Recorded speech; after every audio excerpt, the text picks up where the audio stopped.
Bonjour. Ce chapitre est un chapitre important de cet enseignement d'hygiène hospitalière. En effet, il intègre les principes de base non discutables à appliquer en toute situation de soins. Comprendre ces principes de base est donc essentiel et je vous invite à les connaître parfaitement pour les appliquer facilement et en toute occasion de soins. Quelques rappels tout d'abord.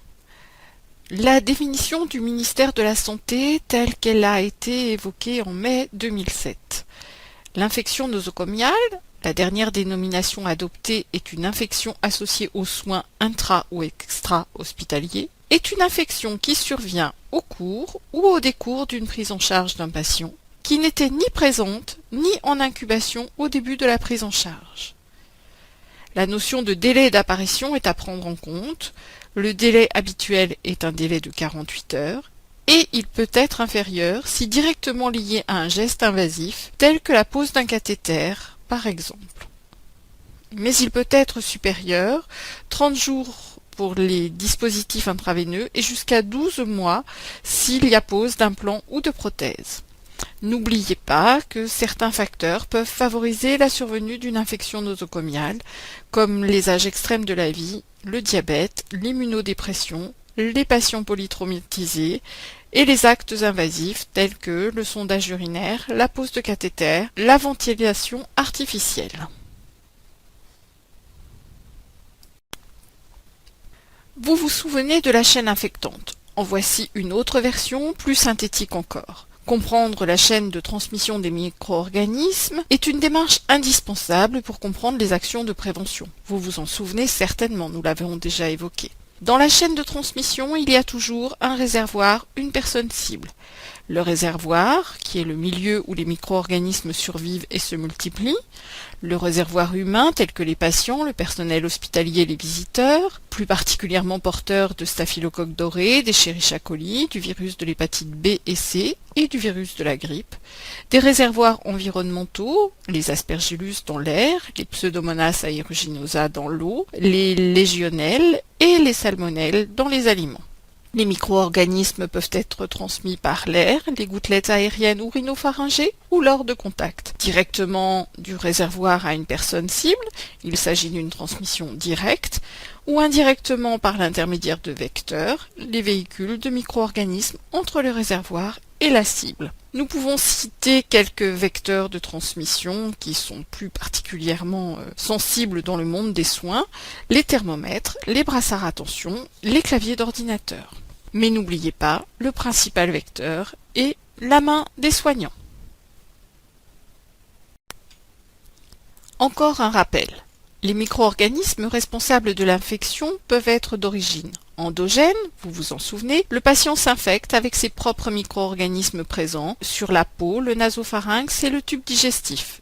Lors d'un acte invasif, pose d'un cathéter, intervention chirurgicale, pose d'une sonde urinaire, ou en raison d'une fragilité particulière, dépendance physique, immunodépression, dénutrition, immobilisation. Les actions de prévention reposent alors sur l'antisepsie cutanée et la douche préopératoire, l'antibioprophylaxie, les soins d'hygiène de base tels que la toilette, le soin de bouche et l'ensemble des techniques de soins, ou la prise en charge générale du patient, lutte contre sa dénutrition, mobilisation, etc. Elles sont alors appelées les bonnes pratiques de soins. L'infection peut être également d'origine exogène. Le patient s'infecte avec des micro-organismes extérieurs qui ont été véhiculés et transmis par les vecteurs, les mains, les tenues du personnel, le matériel. Les actions de prévention agissent sur les vecteurs et une bonne maîtrise de l'environnement. Ces actions sont alors appelées les précautions standards.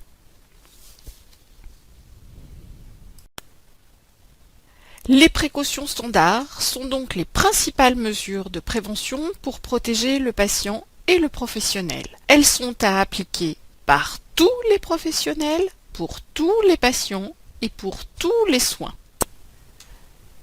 Ces règles sont donc à connaître parfaitement et à appliquer en tout lieu et en toute situation.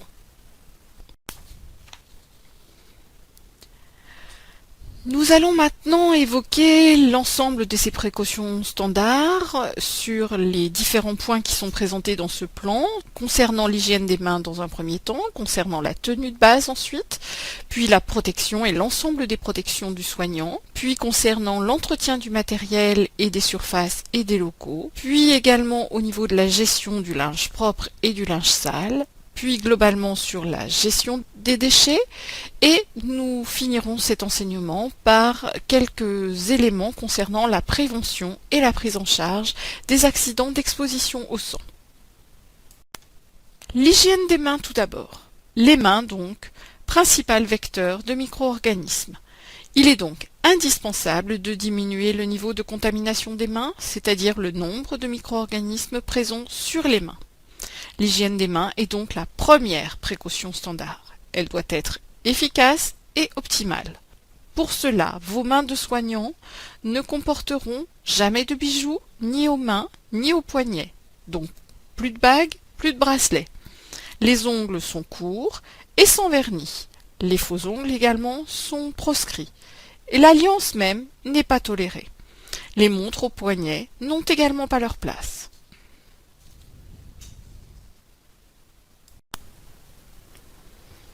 Vous l'avez donc bien compris, vos mains sont votre premier instrument de travail. Vous aurez donc deux préoccupations importantes à partir de maintenant, la qualité de la bonne santé de vos mains et préserver la barrière cutanée de vos mains en évitant toute coupure, gerçure, voire blessure, y compris en vous rongeant les ongles. Maintenant, il faut essayer d'arrêter de se ronger les ongles, mais également en ayant une qualité et un lavage des mains parfait lorsque vous arriverez dans les services de soins. Le lavage des mains au savon doux est d'une action limitée. En effet, souvent, la mauvaise qualité du lavage des mains, avec une durée du temps de savonnage très souvent inférieure au temps recommandé, qui est égal à 15 secondes, est un élément essentiel des limites de ce lavage de mains. Il est également irritant du fait d'un rinçage souvent insuffisant et d'un séchage qui est très fréquemment agressif. Ce qui rend l'observance du lavage des mains de mauvaise qualité puisqu'on observe une observance de 40 à 60% simplement. L'observance étant le rapport du nombre de lavages de mains réalisés sur le nombre de lavages de mains indiqués et recommandés. En conclusion, et du coup, il est important de retenir et vous privilégierez la friction des mains au gel hydroalcoolique et souvent cette utilisation de gel hydroalcoolique le plus fréquemment possible, régulièrement, même en dehors des soins. Il sera important d'éviter l'alternance systématique gel hydroalcoolique lavage des mains car de ce fait, le gel devient irritant et inefficace sur des mains humides. L'objectif est donc d'augmenter l'observance de l'utilisation du gel hydroalcoolique dans les services de soins hospitaliers afin d'améliorer la qualité de l'hygiène des mains et afin de préserver l'état cutané puisque l'on sait qu'un des avantages du gel hydroalcoolique est un effet protecteur de la barrière cutanée. Nous allons donc nous attarder quelques instants sur la technique de friction des mains avec une solution de gel hydroalcoolique. Vous verrez SHA, GHA comme différents sigles d'utilisation de solutions hydroalcooliques. Dans le lavage des mains et la friction des mains au gel hydroalcoolique, 7 étapes sont obligatoires. La première étape, paume contre paume. L'étape numéro 2, la paume droite vient se poser sur le dos de la main gauche et inversement. Dans la troisième étape, paume contre paume et les doigts sont entrelacés. La quatrième étape, le dos des doigts vient s'intégrer dans la paume opposée avec les doigts emboîtés et inversement de la main gauche sur la main droite.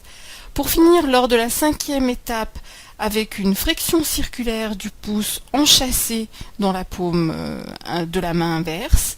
Et pour terminer également, la sixième étape, une friction du bout des doigts de la main droite contre la paume gauche et toujours inversement, sans oublier l'ensemble des poignets avec une rotation de la paume droite sur le poignet gauche et de la paume gauche sur le poignet droit. Ces 7 étapes sont réalisées jusqu'à l'obtention de la complète évaporation du gel hydroalcoolique, laquelle dure 15 à 30 secondes en fonction de la dose recommandée par le fabricant. 6 points essentiels. À quel moment l'hygiène des mains? Le premier point, avant et après contact direct avec un patient, après avoir retiré des gants, avant de manipuler un dispositif invasif, après tout contact avec des liquides biologiques sur une peau lésée ou des muqueuses ou après avoir pansé des plaies, au moment de passer d'un site contaminé à un site propre chez un même patient, et après avoir touché des objets à proximité immédiate du patient.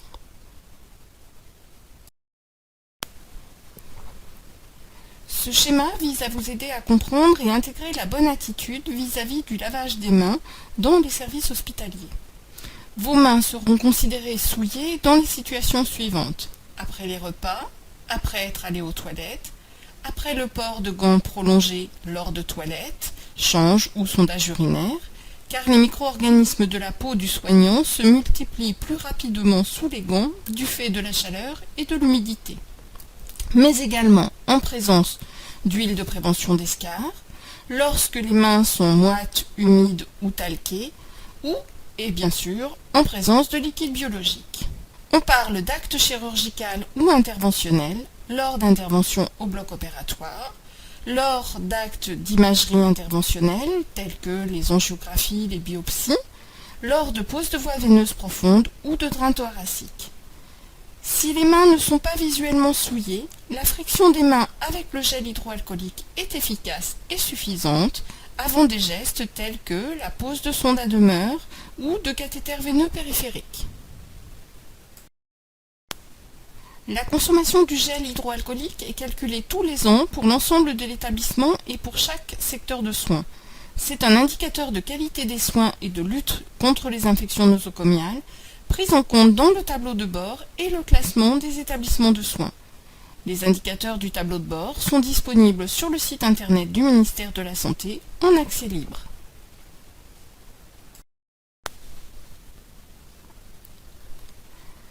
Avant tout, l'hygiène personnelle du soignant sera impeccable. Une douche s'impose avant de partir au travail ou en stage. Il faut savoir que tous les vestiaires disposent également de douches si vous le souhaitez avant de remettre vos vêtements personnels, en fin de journée. Cette hygiène de base personnelle comprend également l'utilisation éventuelle de déodorants et le bon usage du maquillage, sauf lors des stages au bloc opératoire. Les cheveux ne doivent en aucun cas flotter au vent, au risque de toucher le patient lors d'un soin. Votre coiffure sera donc adaptée à ces contraintes. Il va sans dire que la chevelure doit être propre, bien sûr.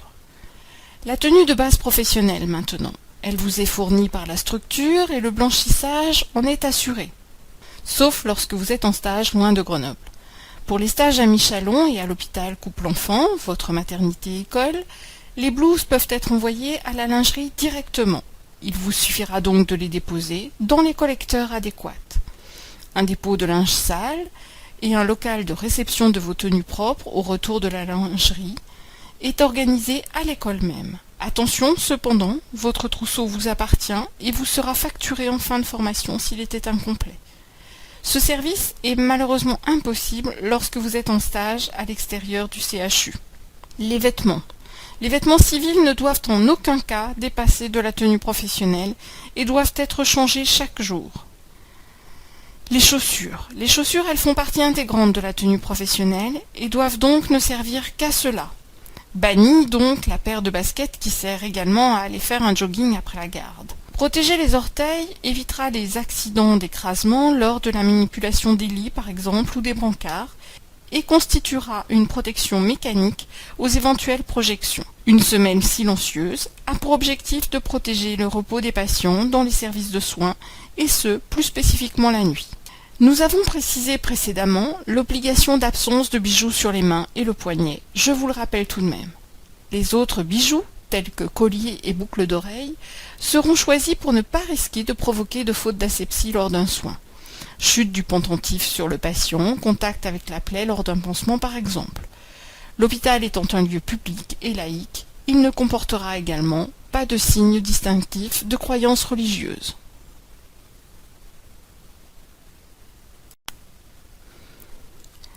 Afin de protéger cette tenue de base, et s'il y a un soin avec des risques importants de projection ou de contamination sur les avant-bras et les bras, il pourra vous être proposé de revêtir une surblouse avec des manches longues non stériles. Une surblouse pour un seul soin et non pas une surblouse qui sert à l'ensemble des soins du service. En maternité, la surblouse est parfois utilisée pour les soins spécifiques aux nouveau-nés. Elle est alors changée quotidiennement.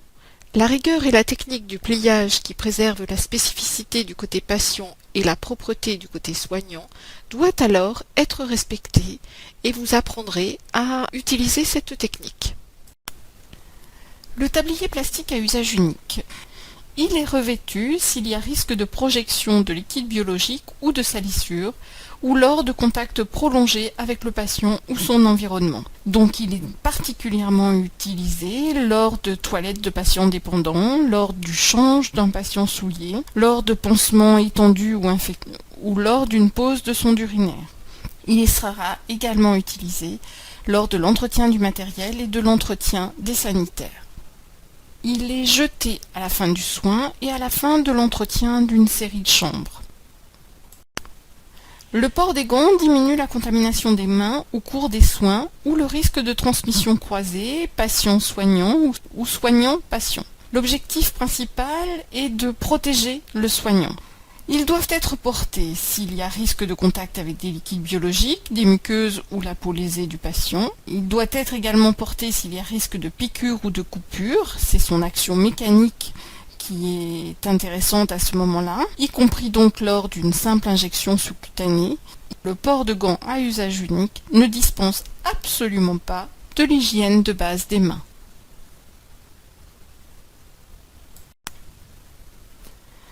Trois autres moyens de protection maintenant. Le calot ou la charlotte, qui a pour but de recouvrir l'ensemble de la chevelure, qui est plus fréquemment utilisé et spécifiquement utilisé dans les blocs opératoires. La chose importante à retenir concernant l'utilisation des calots ou des charlottes consiste au fait qu'aucun cheveu ne doit dépasser de la charlotte. Le masque maintenant. Le masque, il protège les soignants et les patients de la contamination rhinopharyngée lors de certains soins. Il ne doit pas devenir vecteur de transmission de micro-organismes de patient à soignant ou de soignant à patient. Aussi, la friction des mains avec du gel hydroalcoolique avant de le mettre et après l'avoir quitté est un élément important. Le change du masque entre deux patients ou entre deux interventions ou lorsqu'il devient humide est également un moyen de diminuer ce risque de transmission. Le change du masque doit être effectué selon les recommandations du fabricant, délai de port d'1 heure ou de 3 heures en fonction des indications du fabricant. Lors des soins en série et dans des secteurs tels que l'hématologie, il est possible de garder le masque pour plusieurs patients car les soins sont de courte durée. Mais attention, il ne faut pas toucher le masque et le changer au moins une fois par heure. Le masque doit être posé correctement sur le visage pour assurer une bonne protection. Il englobera donc l'ensemble du nez et de la bouche. Il doit être jeté dès qu'il n'est plus utile et donc ne pas le descendre autour du cou pour le replacer ensuite. Les protections oculaires protègent le professionnel de santé des projections biologiques et chimiques. Pensez à les désinfecter par essuyage ou par immersion s'il s'agit de matériel réutilisable, ou d'utiliser des masques avec visière combinée comme présenté sur cette photo au centre de la diapo. Et là, c'est l'ensemble du dispositif qui est à usage unique. C'est ce dispositif qui est de plus en plus privilégié en maternité, au bloc obstétrical tout particulièrement.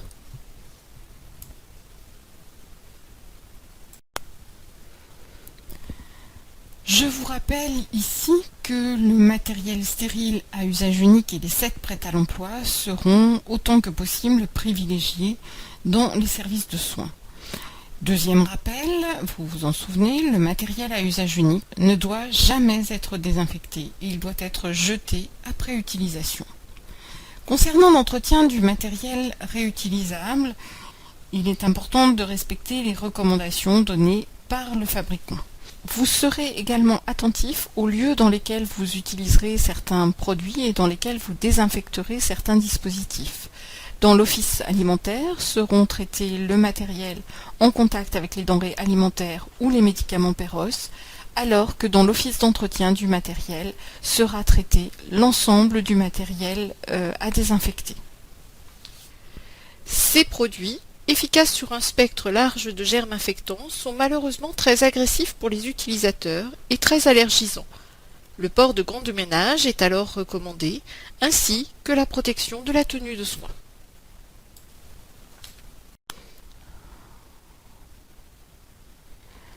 La répartition des tâches est importante de manière à ne mettre aucun des éléments en contact avec le patient tout au long de la chaîne de soins. Cette répartition se fera entre les différents professionnels intervenant auprès du patient, les infirmières, les aides-soignantes et les agents hôteliers. Les tâches quotidiennes, hebdomadaires ou périodiques, doivent être décrites dans le dossier d'hygiène des locaux. La traçabilité doit ainsi être respectée. De même que pour le matériel réutilisable, il est important de respecter les modalités d'utilisation et de protection du personnel. Les modalités d'entretien, le type de produit, les dilutions, etc. Vous vous en souvenez, comme pour le matériel, les méthodes à privilégier, les bandeaux ou la vapeur, ou les aspirateurs ou la vapeur d'eau, et les étapes, le balayage humide avant le lavage. La gestion des lavettes et des bandeaux, ainsi que le rythme de renouvellement, doit être fixé dans chaque service.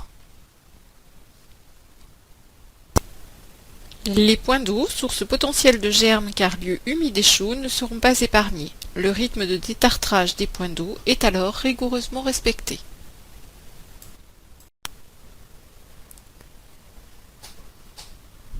La gestion du linge. Le linge propre peut être responsable d'infections nosocomiales.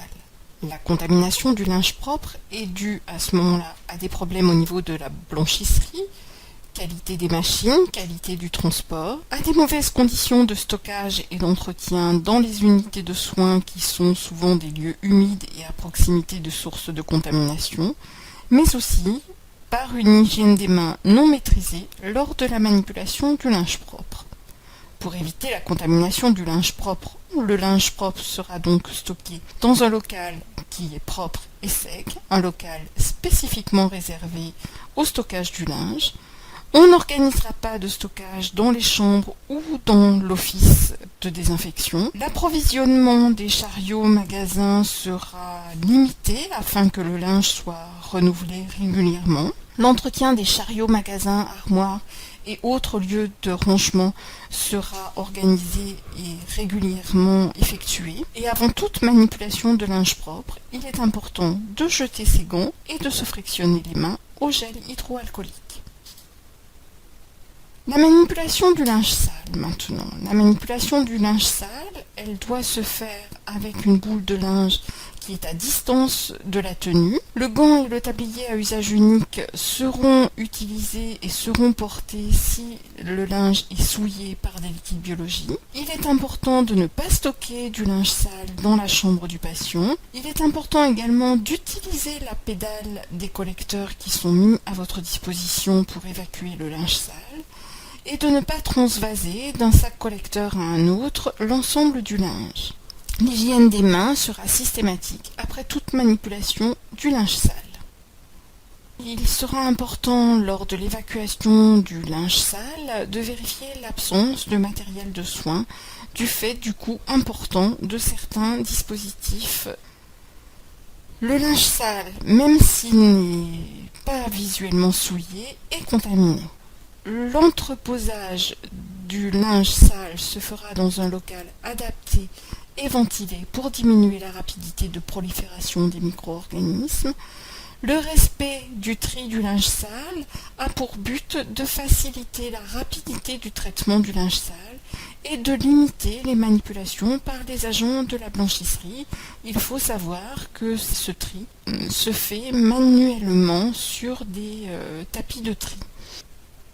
On vous demandera également de ne rien déposer sur les couvercles des collecteurs, même si c'est du matériel sale qui est disposé à cet endroit-là, car cela a pour conséquence de diminuer l'ergonomie d'utilisation de ces collecteurs et risque d'augmenter la contamination des surfaces propres. Les sacs sont remplis aux 2/3 et sont correctement fermés lors de leur évacuation. Pourquoi aux 2/3 ? Remplir un sac aux 2/3 en permet une fermeture correcte. L'objectif est également de ne pas disséminer les germes et de penser aux agents qui portent les sacs. Un sac lourd d'un linge mouillé de liquide biologique est un sac terriblement lourd. Les sacs collecteurs ne sont pas complètement imperméables et il faudra éviter de les traîner par terre car cela augmente le risque de souillure sur le sol et la manipulation n'est absolument pas ergonomique. La désinfection quotidienne des supports ne sera pas oubliée dans cet objectif-là également. La gestion et le tri des déchets maintenant. On distingue à l'hôpital 2 types de déchets, les déchets ménagers ou assimilés et les déchets d'activité de soins à risque infectieux. Les déchets ménagers seront donc déposés dans des sacs noirs. Ces déchets ménagers sont traités comme l'ensemble des déchets ménagers de la ville de Grenoble, avec là aussi un tri manuel final sur les tapis de tri par des agents de la ville de Grenoble. Il est important donc d'être rigoureux dans l'organisation du tri afin d'éviter l'apparition sur les tapis de tri de produits spécifiquement médicaux tels que des seringues. On appelle DASRI les déchets d'activité de soins à risque infectieux. Ces déchets sont évacués dans des sacs ou des collecteurs de couleur jaune. Ces déchets suivent un circuit d'évacuation différent.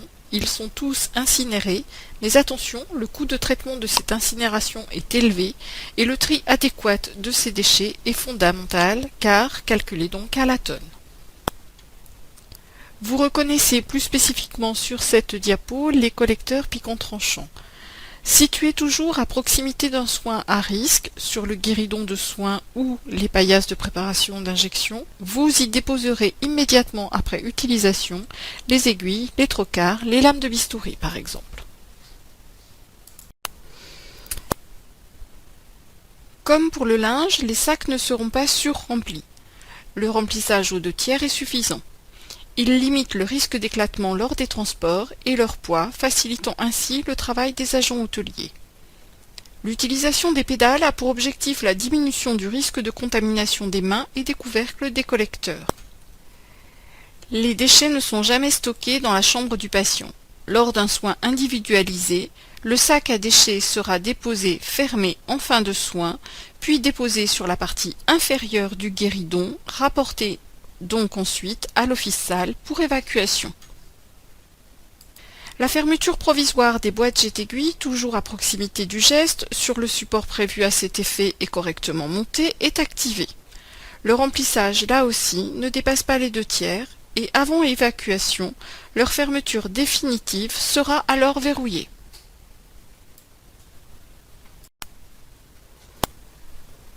L'organisation des soins elle-même participe au respect des précautions standards en hygiène. 3 aspects sont représentés sur cette diapositive. Le travail en binôme facilite les soins, en particulier les soins dits lourds, comme les gestes invasifs ou les pansements compliqués, mais également les toilettes complètes au lit. La distribution des tâches entre les soignants, nous l'avons évoqué précédemment, mais aussi la distribution géographique des espaces et des soins, en est le 2e élément. Vous trouverez donc dans tous les services des pièces dédiées au stockage, des offices propres, des offices salles, des offices alimentaires et des espaces de réunion. L'individualisation du soin et l'usage du guéridon individuel est le 3e élément. Sa partie supérieure est dévolue au matériel propre nécessaire pour le soin. Sur sa partie inférieure seront déposés le matériel dit sale, les lavettes et les solutions désinfectantes en début de soin, et en fin de soin, on y aura déposé tout ce qui doit être évacué, le linge sale et les déchets. En conclusion, nous pouvons donc dire: le respect des précautions standards diminue le risque de transmission croisée et d'infection, protégeant ainsi les patients et le personnel. L'amélioration de la qualité des soins passe donc par le respect, par tous et pour tous les soins, de ces mêmes précautions standards. Pour l'amélioration de la qualité des soins, il faut également faire deux choses. Signaler les infections nosocomiales le plus rapidement possible à l'unité d'hygiène. L'objectif de ce signalement permettra les investigations, l'observation des dysfonctionnements et la mise en œuvre de mesures correctrices si l'infection nosocomiale est évitable. La formation continue en hygiène hospitalière fait partie de ce deuxième élément d'amélioration de la qualité des soins. Les recommandations et procédures sont réactualisées en fonction de l'émergence de micro-organismes. Je pense par exemple à la grippe ou à la maladie de Creutzfeldt-Jakob. Les nouveaux produits sont également présentés, ainsi que des études épidémiologiques. Le respect des procédures et des recommandations par le biais des correspondants en hygiène hospitalière, qui sont des relais d'information entre le clin et les soignants, par la lecture des procédures qui sont consultables sur Internet, je parle là de VDoc pour le CHU de Grenoble, et la référence à l'unité d'hygiène hospitalière disponible en cas de questionnement.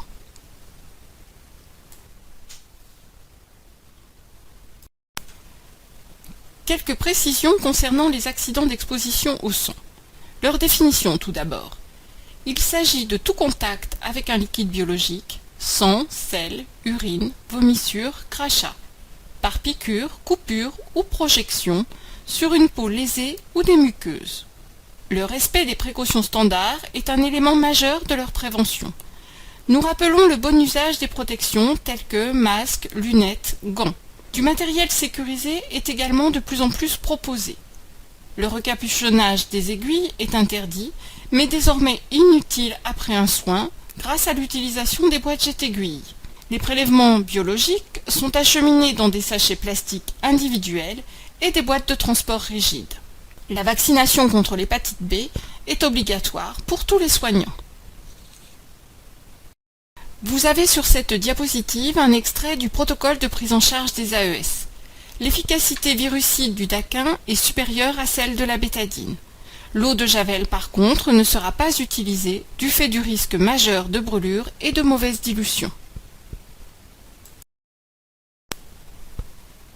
Après avoir désinfecté la plaie ou zone de contact de l'AES, vous effectuerez les démarches suivantes. La déclaration administrative comprendra également pour vous l'information le plus rapidement possible à l'école de sage-femme.